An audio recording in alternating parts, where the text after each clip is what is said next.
Gente, vou começar a aula falando que a aula de hoje ela é uma aula que eu vou falar muito, sei, tá? Mas é uma aula que, assim, me dá um extremo prazer de dar para vocês, até pelo tema e da pessoa que a gente vai falar na aula, tá? E,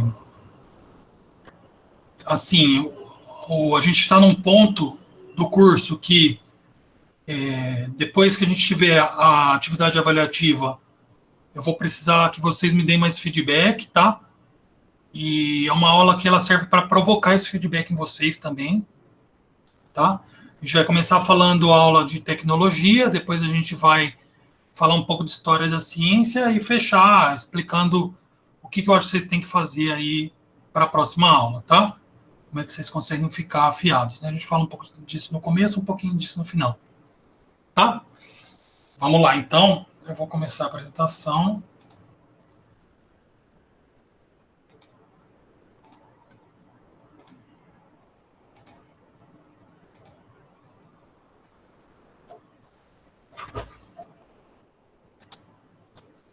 Bom, então,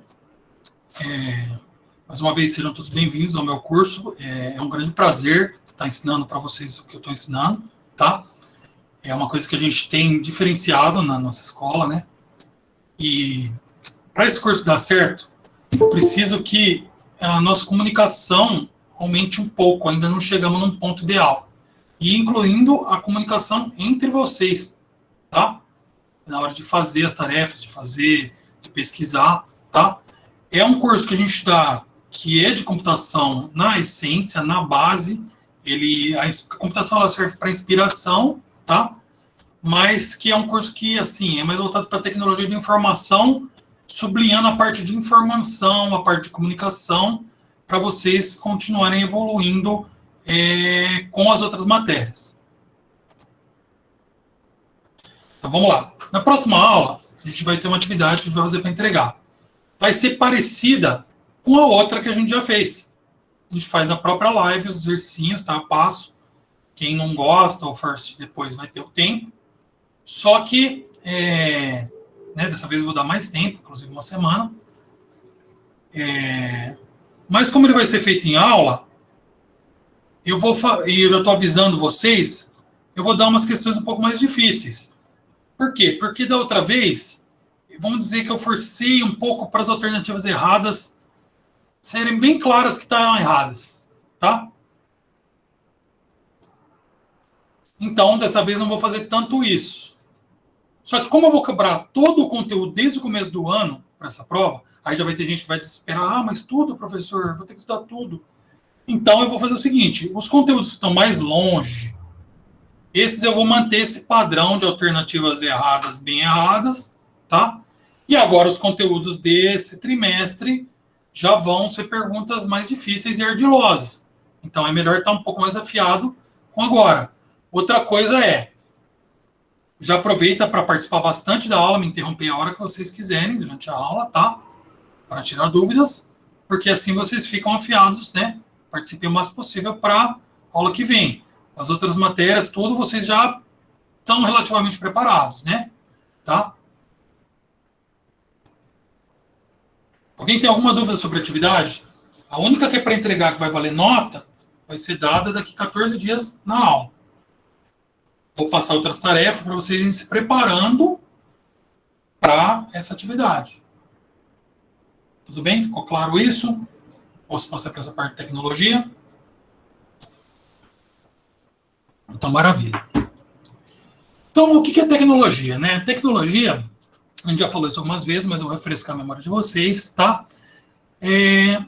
Quando eu falo com os meus colegas que não são da área e com parentes assim, a impressão que dá é que o pessoal fala assim, né? Nossa, já viram esse computador que tem super fininho? Isso aí é tecnologia. Ou, nossa, olha esses celulares aí, cada vez menores e com mais coisa. Ah, isso é tecnologia. Que mais? Nossa, hoje em dia informação, ela voa, a internet super rápido, isso é tecnologia. Bom, tudo bem. É verdade, tá? Quando eu conheci a internet, quando tinha lá a idade de vocês, no século passado, 1990, alguma coisa, Se usava realmente esse modem aqui, de 14.400, tá? 14.400 o quê? Bits por segundo, certo? Não quero que ninguém aí saiba de cabeça o que essa velocidade representa. Vou dar uma ilustração para vocês. A gente abria o navegador, na época, o Netscape, tá? E mandava abrir uma foto e olhava no relógio, dava uns 30 segundos, a foto estava meio borradona, uns 40 segundos carregava uma foto. Mas uma foto só, e não era uma foto em HD, não, tá? Uma foto bem ruinzinha, certo? Vamos comparar com a internet que a gente tem hoje em dia. Uma pessoa que tem 100 megabits por segundo. Mas não tem problema, você tem 20, se você tem 200, tá? Ainda assim é absurdo a velocidade perto dessa aí, ó. Tá? Como a gente compara essas duas? Mega, o que significa mega? Quem não sabe o que significa mega, eu vou ensinar agora.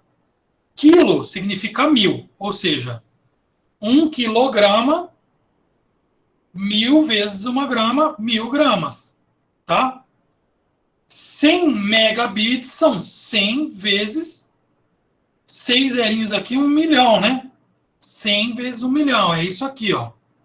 Tá? Isso aqui dividido por 14.400 é 6.940 vezes mais rápido aí, né? Tá? Na prática, o que uma velocidade dessa dá? Uma velocidade dessa dá para você carregar um filme em HD de 2 horas inteiro em 10 minutos. Não, o professor ele não sabe usar Netflix. O filme carrega em 0,1 segundo. Não é assim também, gente. Calma, ó. A tecnologia que tem por trás da Netflix, ela funciona assim. Ela carrega pedacinhos do seu filme quando você está ali no menu já. Ela coloca em buffer, que chama.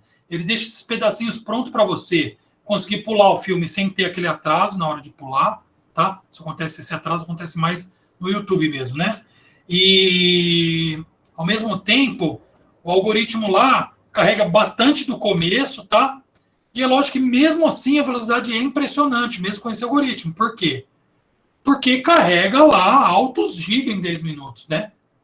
2, 3, às vezes até 15 GB tem uns filmes desses, tá? E isso é impressionante, porque, lembra lá, 40 segundos para carregar uma foto. Aqui a gente tem ali, vamos supor que é um filme feio, que tem 30 quadros por segundo. E ele está carregando 60 quadros desses, 30 quadros desses, desculpa, para cada segundo, fora o áudio, tudo isso em 10 minutos, né? Em cerca de, sei lá, depende se é mais rápido ou até menos, né? Vamos ver se vocês entenderam esse negócio do mega. Tem alguma coisa que pode ter 1 megagrama de massa? É errado falar 1 megagrama de massa? Ou eu posso falar?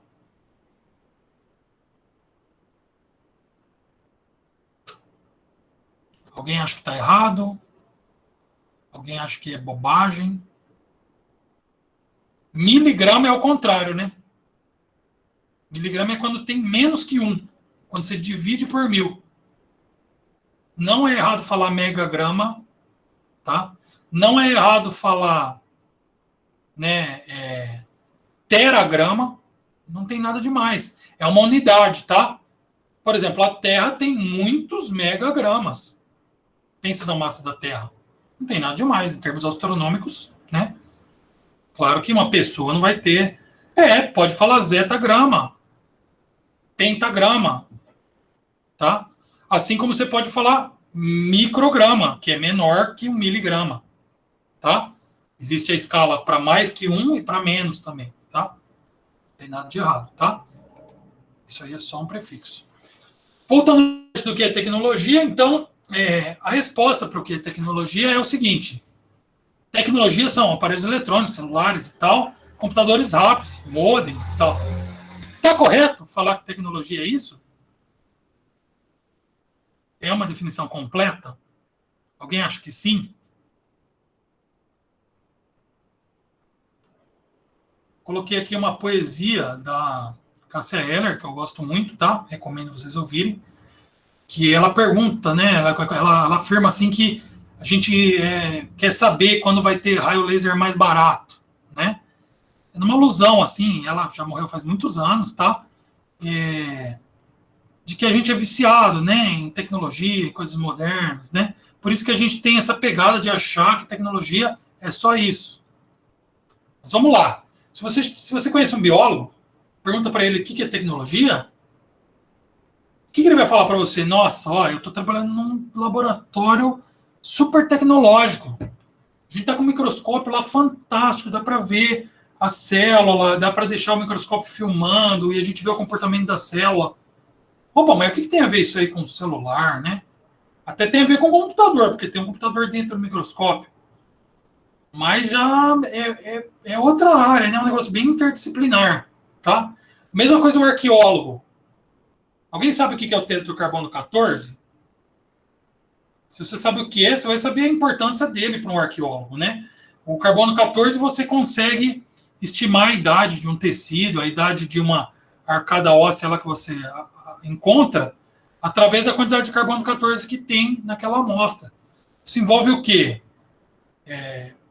Físico-química avançada, radiação, um computador para fazer essa análise.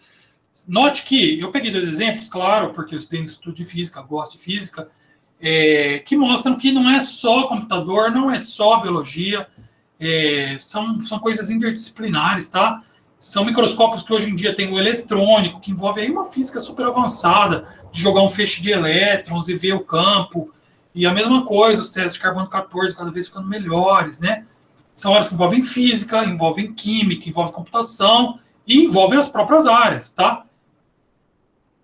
Então, essa é a primeira liçãozinha para casa, lembrando que eu não quero que entregue nada disso aqui. Mas eu acho que se vocês pesquisarem isso, vai ajudar vocês a entenderem porque eu estou dando essa aula, vai ajudar vocês a entenderem, a juntarem as pontas, a fazerem uma casca nesse ovo, tá? A fazer o contorno desse assunto que a gente está falando de hoje. A primeira coisa é pesquisar o que é a definição de tecnologia, tá? Mas, professor, final de outubro, o senhor está louco? Por que a gente está falando disso nessa altura? É o seguinte, alguns alunos me escreveram que não querem estudar computação, não querem estudar programação, tal. E aí eu perguntei, mas você não vê a consequência de ficar tecnologicamente atrasado? Sabe? Você acha que é importante estar tecnologicamente atualizado? Então, a gente vai entrar agora numa outra área para ilustrar tudo isso, tá?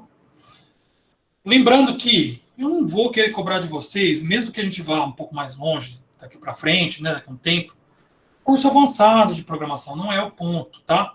Mas o básico de computação, o que é o básico, né? Ninguém sabe o que é o básico de computação. Não é uma área que está no currículo escolar há muitos e muitos anos, tá? O que outras escolas acabam acontecendo, o que é uma pena, principalmente porque eu sou professor disso, é falando assim, já que a gente não sabe o que é o básico, então a gente não dá. O cara que procure isso. Mas eu não concordo com isso. A escola interativa, eu sou muito grato a ela por estar tendo a possibilidade de trabalhar isso com vocês, tá? E acho que, como tudo bem que não tem o currículo, mas a gente descobre junto. E aí o feedback de vocês é muito importante nesse sentido, tá?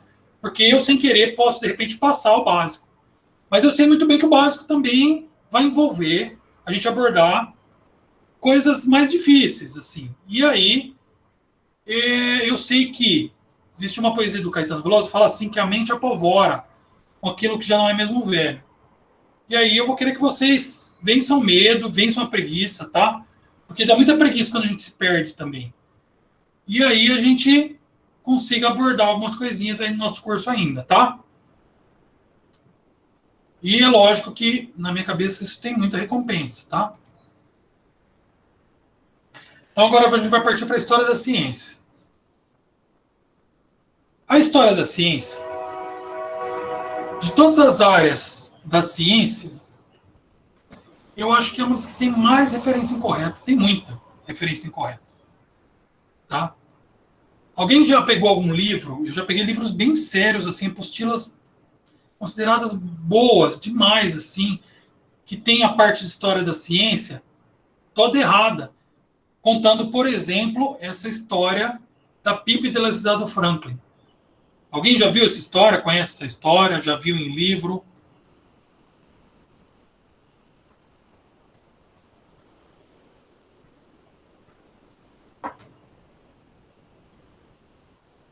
Essa história é mais ou menos assim. Eu até coloquei o termo história aqui, tá? Coloquei entre aspas, porque alguns autores, eles não gostam de usar esse história com E, porque eles falam que história envolve tanto a verdadeira quanto aquela que é fictícia, que a gente conta, tal. Que aí você tem que usar o termo com H e I mesmo, tá? Mas aí tem alguns dicionários que tem esse termo com E, porque assim, não é uma história verdadeira, tá?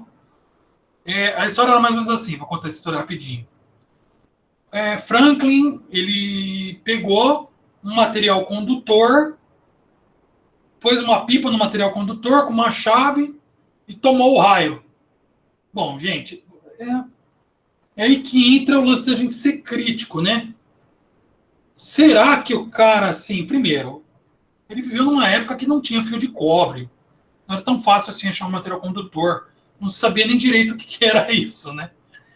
E aí, vamos supor que ele conseguiu ali, assim como o pessoal passa cerol, espero que vocês não façam isso, que é um risco, tá? Mas ele passou algum material condutor, fez alguma coisa assim, e aí conseguiu lá. Tá, o cara teria se tostado, né, com o raio, mas assim, enfim. O pessoal, nessa área da história da ciência, eles romantizam muito, né? O que se tem registro é de pequenos esboços disso aí, parecido com os esboços do Da Vinci. E o Franklin é um cara, assim, não sei se vocês conhecem a história dele, ele estava envolvido com política, com grandes empresários americanos, ele ajudou a parte da Constituição, e além de tudo, ele também fazia ciência, tinha contato com cientistas. Todo experimento que ele fazia, ele trocava altas cartas com cientistas, e não tem carta disso aí, ou seja, isso aí já é um bom indício de que isso aí foi só um exercício, né, da cabeça dele, que não tem nada a ver, tá? E, assim, mesmo assim, o que eu acabei fazendo foi trazer a história da ciência para vocês. Tentei fazer uma pesquisa bem ampla, juntei o que tinha em vários livros, cortei o que tinha em um, não tinha no outro. Tá? Vou trazer até algumas partes que eram contraditórias em um e outro. Tá? E aí acho que vai ficar o mais claro possível. E essa história é ilustrativa, tá? Vamos lá, partir para a história. No começo do século passado, no dia 23 de junho de 1912, nasceu na capital da Inglaterra Alan Turing. No livro que eu peguei, que tem um pouco da infância dele, né, a fotografia não era um negócio tão fácil, é que nem hoje que a gente não sabe a última vez que a gente não tirou uma foto na vida, a gente tira todo dia, né? Ao contrário, era muito raro tirar fotos. E não fala na foto que eu achei no livro nem quem é ele. E assim, eu não sou ruim em fisionomia, mas eu achei esses caras muito parecidos, assim, né? Esse aqui não, mas sei lá, né? Depois vocês podem até querer dar a opinião de vocês aí, quem era ele. Na minha cabeça, um pouco pela arcada dentária e tal. Né? Os ingleses aqui, tudo muito lábio muito fininho, meio orelhudinho, mas eu creio que talvez seja esse cara aqui, tá? Enfim, vamos aí. A família do Turing tinha o pai dele, que era o Julius Turing, tá? Esse aqui não é o avô dele, mas é parte de uma imagem que eu encontrei da ICS, aqui, a Indian Civil Service. Vou falar dela já. O avô, sim, não tem registro de foto dele, tentei procurar, eu acho que é anterior a isso, tá? O avô, ele era um engenheiro importante da parte da estrada de ferro, e a família estava ligada com a parte de comerciante que trabalhava nos Países Baixos, ali da região da Holanda, né? Para quem não sabe que é os Países Baixos. E o pai envolvido com a Indian Civil Service, vou contextualizar isso aqui. A Indian Civil Service, a Inglaterra, ela terminou o século, virou o século, né, de 1800 para 1919, com essa parte de colonização, né, e a Inglaterra colonizava a Índia. Essa colonização da Índia foi uma das coisas mais complicadas assim que teve, porque a Índia não era um país fácil de você colonizar devido à cultura e o ambiente que foi encontrado lá. É um país que sempre foi muito comerciante, caminho para outros países, né, devido à posição geográfica dele. É um país que é muito heterogêneo. E assim, o que envolvia a colonização? Aí vocês podem lembrar de história lá, a colonização envolvia você ter domínio político, ter domínio do exército, ter domínio econômico, né, da área e tal, dominar o comércio que ocorria ali. E foi muito complicado para a Inglaterra, né? Mas eles investiram muito nisso, e a parte da família dele, do Turing, tinha envolvimento nisso. Eu acho que isso dá um bom panorama que a família do Turing, ela não era uma família nobre, mas eram pessoas trabalhadoras que tinham cargos legais, né? Pensa no engenheiro da Estrada de Ferro. A Estrada de Ferro da Inglaterra, ela era exportada para o mundo todo nessa época, porque estava se criando muitas estradas de ferro no mundo todo, e eles tinham projetos muito bons, eles eram pioneiros nessa área, né? E nas próprias colônias deles, eles construíam muitas estradas de ferro, né? O próprio Estados Unidos era cheio de estrada de ferro. Enfim, vamos lá. Lembrando que Londres, aí nessa época, ele não era o que é hoje, né? Vamos pensar um pouco do que era. Era uma cidade em plena expansão, era um dos lugares que estava aglomerando muita gente, crescendo muito rápido, revolução industrial e tudo isso, tá? E ele lá, ele era um garoto que cresceu nesse ambiente. E ele foi crescendo e foi considerado prodígio, tá? E aí, aos 13 anos, ele ganhou uma bolsa na Sherborne School, tá? Essa Sherborne School já era, assim, uma escola mais de elite, né? E só que ela não era no centro de Londres, tá? Ficava a 100 quilômetros de onde morava o Turing. E aí, olha que curioso, né? Já mostra parte de como o Turing era um cara com uma personalidade diferente, uma pessoa diferenciada, né? Teve uma greve no dia que ele iria começar. E aí o Turing percorreu 100 quilômetros de bicicleta para ir na aula. Essa aqui é a Sherborne School, tá? Ela tem essa arquitetura e eu li que alguns autores aí, eles escrevem o ambiente de escolas de magia quando vão escrever livros de ficção baseados na estrutura social e no ambiente que tinha essas escolas, tá? Livros como, sei lá, Harry Potter, né? Lógico que isso não era uma escola de magia, né, gente? É uma escola da elite, diferenciada, que dava bolsas e tal, mas a ideia é a arquitetura, o ambiente, como era a estrutura social e tal, né? Nessa época que ele estudou aqui, alguns autores encontrei que cito que os professores diziam que o Turing era muito aéreo, que não ia virar nada, né? Ele tinha muitas ideias não convencionais, tá? Depois que ele acabou os cursos da Sherborne, aí ele foi cursar em Cambridge matemática, tá? O Bruno, ele fez uma pergunta ali, eu não cheguei a não abordar isso, eu estou fazendo uma abordagem histórica, tá? O teste, ele veio depois da morte dele, e aí acho que não coube aqui. Mas eu tenho no final dos slides pedindo para vocês pesquisarem, tá? Quando ele foi fazer matemática, já mostra que ele tinha encontrado uma coisa que ele gostava muito, tá? Ele já graduou com honra. E assim, vamos lembrar que o ensino nessa época não era um ensino parecido com o nosso, né? Não era um ensino que tinha um super diálogo, né? Em Sherborne também não, tá? Era um ensino mais canônico, né? De conteudista, assim, de dar o conteúdo e o pessoal ia se virando. Mesmo assim, o Turing, com toda a personalidade dele, conseguiu passar por cima disso e se graduar com honra, tá? No final do curso, ele já conseguiu ir para Princeton estudar, certo? E lá ele também se graduou com honra, fez o PhD numa área que se chama criptografia, tá? Quando ele acabou esse PhD, ele já volta com emprego no governo da cidade de Londrina, tá? Nesse órgão aí, ó, que é o Government Code and Cipher School. O que é isso aí? Vou traduzindo, sei lá, seria a escola da cifra e do código. E aí, durante a guerra, existia um problema de encriptação inerente à guerra. Vamos lá, vou explicar um pouco o que é encriptação. A encriptação é assim, ó.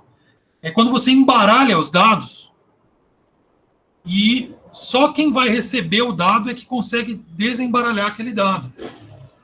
Isso é muito usado em guerra, por motivos óbvios. Você vai mandar um mensageiro e se esse mensageiro for pego, você não quer que quem pegou a mensagem entenda. Mas você quer que o general que receba, se ele não for interceptado, entenda. Tá?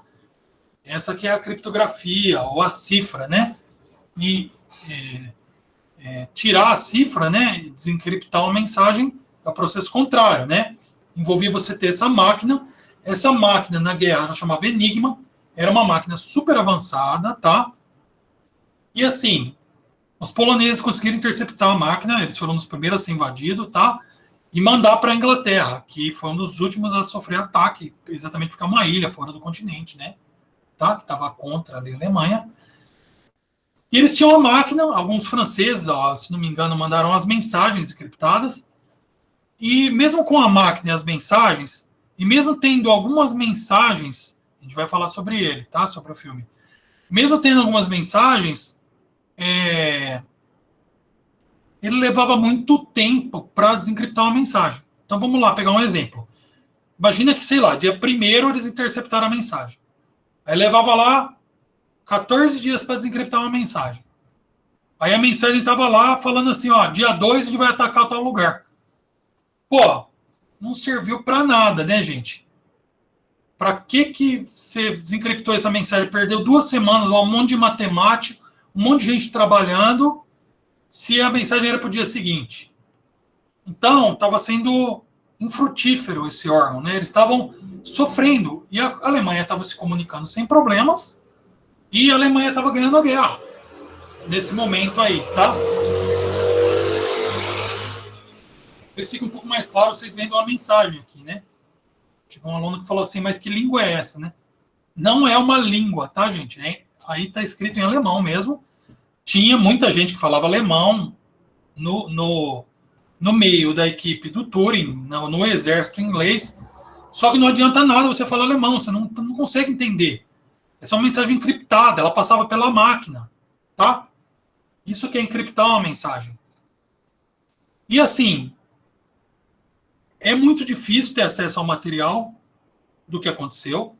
Lembrando que isso aqui era tudo ligado ao exército, né? E ligado à espionagem, tá? Uma parte do trabalho até hoje ainda está oculta, uma parte foi destruída. Assim que eles ganharam a guerra, eles tacaram fogo, literalmente, em vários registros do que aconteceu, porque eles não queriam que vazassem, tá? E para não vazar, o que foi feito também era muito importante. A gente vai discutir no próximo slide por que não podia vazar. Vamos lá. Ele e a equipe dele continuaram trabalhando. Ele era um cara muito bom, certo? A gente já falou sobre isso. E aí eles criaram essa máquina, que é, como o nosso Lucas aí adiantou, deu spoiler na história, a bomba, tá? Essa máquina aí, ela desencriptava em minutos o que eles levaram semanas para fazer, tá? Foi fruto de muito trabalho, muito estudo, tudo bem?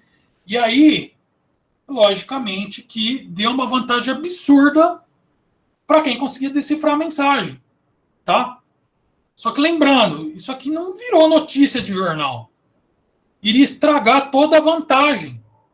Foi um trabalho muito minucioso, muito frio e lógico, tá? Você teria que ser muito frio também para trabalhar nesse órgão aí.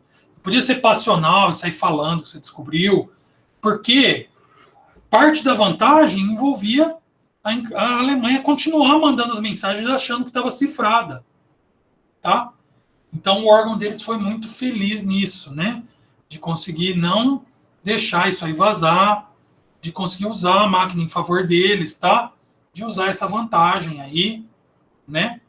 Vamos dizer que a Alemanha já estava assim, super tranquila, mandando várias mensagens cifradas, achando que estava tudo tranquilo. E a Inglaterra soube muito bem esconder que estava conseguindo decifrar, tá? Foram muito estrategistas, tá? Para quem gosta dessa área. E aí, né, essa máquina ajudou ali, com outros fatores, a ganhar a guerra, tá? Houve uma inversão depois e a Alemanha perdeu a guerra. Eu não estou querendo com essa aula aqui ficar discutindo se foi ela que ganhou a guerra sozinho. Sei que não sou historiador, não é. Já li vários livros da Segunda Guerra, mas não me considero um expert nisso, assim, tá?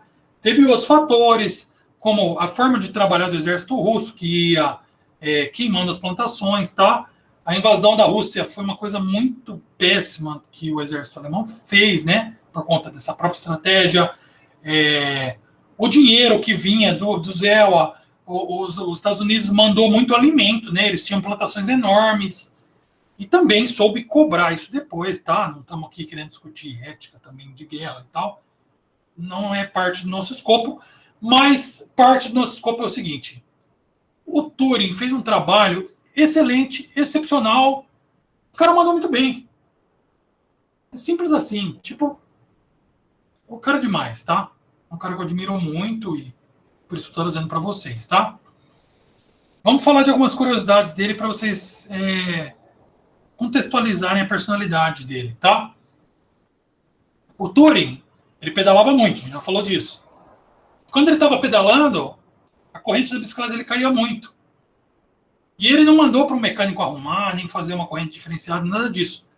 Ele acabou decorando quando caía a corrente da bicicleta. Então, quando ele estava pedalando, ele tinha um jeito muito peculiar de pedalar. Ele sabia quando ia cair a corrente, ele pulava da bicicleta correndo e voltava para a bicicleta. O que mais? O Turing, ele era corredor, corria muito.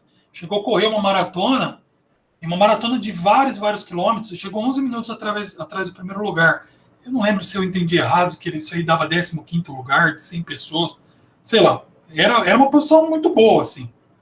E a gente sabe, né? É meio raro ter esse perfil, né? Até hoje em dia, ainda, de corredor assim. O Turing era um cara que passava corrente na caneca dele, porque ele não queria que os outros usassem. Então, imagina o cara olhando assim, quando alguém encostava na caneca dele, né? Um jeitão diferenciado, né? Ele escreveu alguns trabalhos criticando os Estados Unidos. Engraçado, né? Porque foi aliado do órgão dele. Ele estudou em Princeton. Para quem não sabe, Princeton é em Nova Jersey. Ele fez o PhD dele lá, estudou criptografia lá. Mas escreveu alguns trabalhos criticando e tal. Ele usava máscara de gás quando ele estava pedalando, então ele falava que isso era por causa da alergia. Todo mundo achava aquilo bizarro, né? Imagina aquelas máscaras de gás do começo do século. Ele era um cara que sabia muita biologia, então ele era um cara que era muito interdisciplinar, né? Imagina, o cara era matemática, criptografia, publicou um paper de biologia, né? Pesquisava bioquímica. E uma coisa legal de falar é que ele sofreu perseguição por ser homossexual, tá? Era crime ser homossexual na Inglaterra dessa época. E assim, isso depois do cara ter sido um herói nacional, né? E é interessante, porque assim, alguns autores falam, mas vamos contextualizar, o trabalho dele não foi divulgado para a polícia que ficou perseguindo ele, né? Não foi divulgado para o juiz que julgou o caso dele, ele foi julgado, tá? E foi condenado à castração química. E, assim, essa história é assim, ele não foi... ele teve acho que, pelo que eu entendi lá no que eu li, ele tinha um ex-namorado lá, um namorado que roubou algumas coisas dele, né? Ou um comparsa desse ex-namorado dele que roubou, acho que foi um comparsa. E aí ele foi na delegacia contar. Fui assaltado, tal, pelo meu namorado, pelo parça. E aí o cara falou, mas como namorado? Isso é crime, né? Você vê a inocência do cara, né? E aí o cara ainda acabar, ele mesmo falando, e acabar condenado a um processo de castração química, né? Aí alguns trabalhos que eu li, lembra que eu falei que ia ter coisa que eu já falo que tem diferenças? Tem autor que fala, ele se matou por causa disso. Eu li outros caras que eu gostei mais falando que não tem prova de que ele se matou, tá? Ele tinha um pequeno laboratório amador de bioquímica lá na casa dele, ele pode ter se envenenado, tá? Ele não era tão bom nisso, né? Vamos dizer assim. E não era uma época também que não sabia tanto de bioquímica, tá? Mas há prova, sim, tem o processo dele que ele foi tratado de uma forma desumana, tá? Esse negócio de castração química foi um erro enorme, né, do governo, tá? Porque, imagina, a castração química era tomar hormônio, tá? E isso deformou o corpo dele, tá? Então ele sofreu muito no fim da vida dele. Aí seria um indício forte de que ele se matou, né? Tá? E assim a gente fecha essa parte da história do Turing, né? Espero que vocês tenham gostado desse método. É um método diferente que eu aprendi aí de ensinar e provocar os alunos contando história, tá? E eu me interesso muito por história da ciência, aprendi isso muito na faculdade. E é uma forma diferente de ensinar, né? E de querer provocar vocês no sentido de que vocês entendam por que a gente tem que estudar as coisas que a gente está estudando, tá? E agora umas perguntas. Vocês acham que ser tecnologicamente mais avançado deu alguma vantagem para a equipe do Alan Turing? Sim ou não? Deu, né, gente? Porque imagina, você ter acesso à informação, né? Tá? E aí façam aí o link com as nossas aulas. Tá? Essa é a ideia. A mesma coisa essas perguntas que eu não quero nem resposta, porque são perguntas que envolvem a área de filosofia, sociologia, tá? Que praticamente não tem resposta de sim ou não. São perguntas para vocês debaterem entre si, para debaterem aí com seus parentes, tá? O que acontece com as pessoas que não acompanham a tecnologia? Né?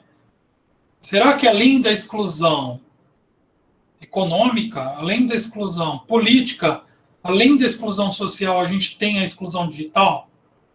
Né? O que é essa exclusão digital, né? Tá? Então eu não vou ficar debatendo com vocês, mas façam isso. Acho que é legal para vocês, tá?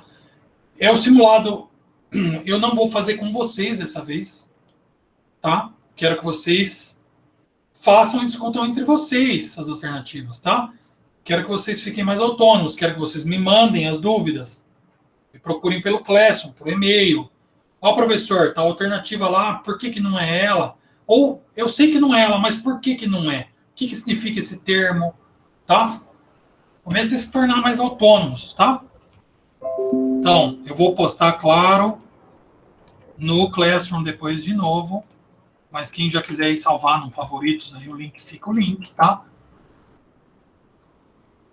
E vamos dizer, eu quero que vocês façam esse simulado antes daqui de 14 dias, porque aí vocês já chegam afiados para a aula, para a gente fazer a atividade, né? Na aula, a atividade vai ser parecida com o simulado, né? Inclusive, se alguém achar que está muito difícil, pode mandar para mim, falar, ó, professor, só pega mais leve, viajou, tal, a gente pega mais leve, não tem problema, mas tem que se comunicar, tá? Tem a ver com aquilo que eu falei no começo da aula. E agora, eu vou mandar o que para vocês? Um enigma de Halloween da Escola Crescente que eu achei online, tá? Eu não sou garoto propaganda da escola, não tô ganhando nada por isso, não trabalho para eles, não tem nada a ver com isso, tá? Eu achei online, eu acho que é legal para vocês exercitarem a lógica, é opcional isso aqui, tá? Mas é lógico que eu quero que vocês se tornem cada vez mais lógicos, cada vez mais críticos. E esse tipo de exercício é legal porque vocês se tornam lógicos fazendo ele. Vamos assistir ele juntos. Tá? O link também fica aí. É lógico que também eu vou mandar depois para vocês, tá? Vamos assistir. Você foi convidado para uma festa de Halloween na casa de seu amigo. Felizmente, seu amigo é um cientista brilhante e, infelizmente, ele é maluco. Para dar mais realismo à festa, ele decidiu criar alguns adereços interessantes. Zumbis. Mas, como era de se esperar, tudo saiu do controle e os zumbis acabaram por escapar e perseguir vocês. Depois de correr bastante, vocês foram encurralados em uma saída alternativa com uma ponte de qualidade duvidosa como a única alternativa de fuga.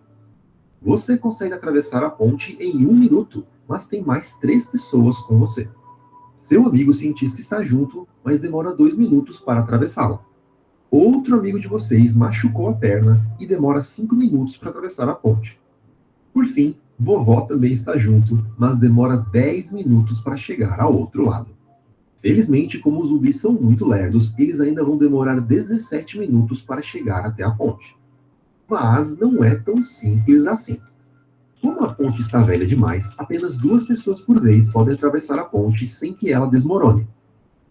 Para piorar, está muito escuro e a única fonte de iluminação de vocês é um lampião aceso que quase não ilumina nada, mas é a única maneira de se atravessar a ponte sem pisar em uma madeira podre ou escorregar.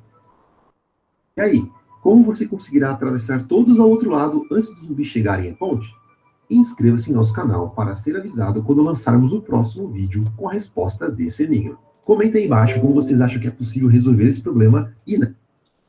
Bom, então é isso, gente, tá? Samuel, lógico que não precisa... só estou falando para você não contar a resposta, assim como, né? Falei aqui, não cole a resposta, faça você mesmo, tente fazer. Se você cansar depois aí olhar, não tem problema, mas tenta um pouco, exercita, tá? A mesma coisa simulado, né, gente? Vai colar o simulado do colega, não vale nota o simulado, entendeu? É para treinar para a próxima aula, faz sozinho o simulado, tá? Que nem eu falei, se você achar, ó, professor, eu fui fazer sozinho, errei tudo, simulado tá uma loucura, tá muito difícil. Aproveita, me escreve. Vai lá no Classroom, dá esse feedback. A gente pega mais leve na prova. Ou até se quiser falar, ó, estava muito fácil, eu acho que para a gente aprender, o senhor tem que cobrar mais. Tudo bem, acho que os outros colegas vão querer te matar, mas fala no pessoal para mim, eu vou tentar fazer um negócio meio termo, tá? Eu acho que também não adianta, tem gente que tem dificuldade com a matéria, não vou querer dar um negócio super difícil, tá? Então, fica aí como fazer opcional isso aqui. Conforme o colega já falou ali que assistiu o filme, tá? Eu peço para vocês, quem puder, eu não posso pedir isso como tarefa, não faz sentido, porque tem gente que não vai conseguir ter acesso ao filme, tá? Ou não quer assistir o filme também, não tem problema, tá? Mas quem puder assistir o filme, assista o filme. Quem já assistiu, gostou, assiste de novo, porque é um olhar diferenciado agora que vocês estão estudando computação, para vocês encararem, né? Por que é tão difícil essa área, de onde ela vem, por que é tão importante essa parte de comunicação, tá? E, bom, esse ator aqui, quem já assistiu o filme da Marvel sabe, né? Ele é um cara fantástico, tá? Eu adorei o filme, recomendo fortemente, claro que tem a ver com a hora do professor, né? Mas ele trabalha muito bem, porque o Turing não era um cara fácil, né? Ele era um cara diferente, né? E eu entendo que vai ser um filme meio monótono, você vai querer comparar com, né, com Vingadores. Lógico que é um filme mais parado. Então assistam, se você cansa do filme mais histórico, façam pausas assim, tá? Não tem problema. Mas recomendo que assistam porque ele contextualiza tudo isso. Ele é um filme que ganhou Oscar de adaptação de roteiro, e o roteiro é baseado numa biografia, que é um estudo bem sério, então tem muita coisa verdadeira ali, tá? E eu também prefiro ele como Sherlock, mas lógico que aqui é para ajudar vocês a se contextualizarem, entenderem tudo isso, tá? Legal? Então, fica a dica disso aqui. E aí, para quem não tiver acesso ao filme, ou não quer assistir, não gosta de filme, mas gostei do assunto, tá? Então procura sobre Turing, procura sobre a máquina de Turing, procura sobre o teste de Turing. Aproveita porque isso vai dar também uma base para vocês entenderem por que eu estou ensinando sobre o Turing, né? Aí pareceu ali que ele era um cara meio jogado. Por que o professor fica ensinando criptografia? Não, porque tem a ver com a área do que a gente está estudando, tem a ver com você saber a importância de você ter tecnologia, de você não ficar desatualizado, tá? E quando vocês forem fazer isso, por favor, não leve a sério esse negócio de é o pai da área. Pelo amor de Deus, gente, isso aí é uma bobagem, tá? O Turing não faria o que ele fez se ele não tivesse baseado os estudos na Ada Lovelace, que é uma outra pessoa que estudou computação, tá? Assim como a Ada não faria os estudos dela se não fosse o Babbage ensinar o que ensinou para ela, tá? Que foi o tutor dela. E, ele trabalhou com matemáticos, inclusive poloneses, uma equipe legal, tá? A pessoa não trabalha sozinha, não tem essa de pai da área, tá? Isso aí é bobagem, assim, é meio que Esse, é que nem o negócio da história da ciência, né? Que é romantizar e aí acaba, na minha opinião, distorcendo, né? Porque não tira a grandiosidade do cara. Não chamar ele de pai ou ficar chamando ele de pai também não traz o que realmente o cara fez. É muito melhor você saber a história dele, né? Tá? E é isso, gente. Alguém tem alguma crítica, alguma dúvida, alguma sugestão? Quer falar alguma coisa?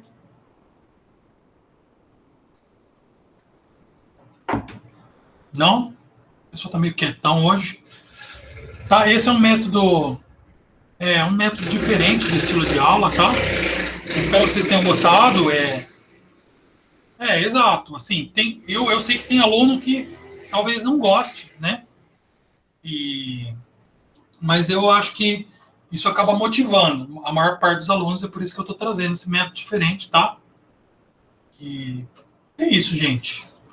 Então, já tem bastante coisa para fazer. Tem um desafio, tem o simulado, tá? Tem as aulas para vocês darem uma olhada, as antigas, para fazer o simulado, tá? E estou à disposição de vocês no Classroom, por e-mail. Tudo bem? E aí estão dispensados. A gente fechou a aula de hoje. Tá? Vou interromper a gravação.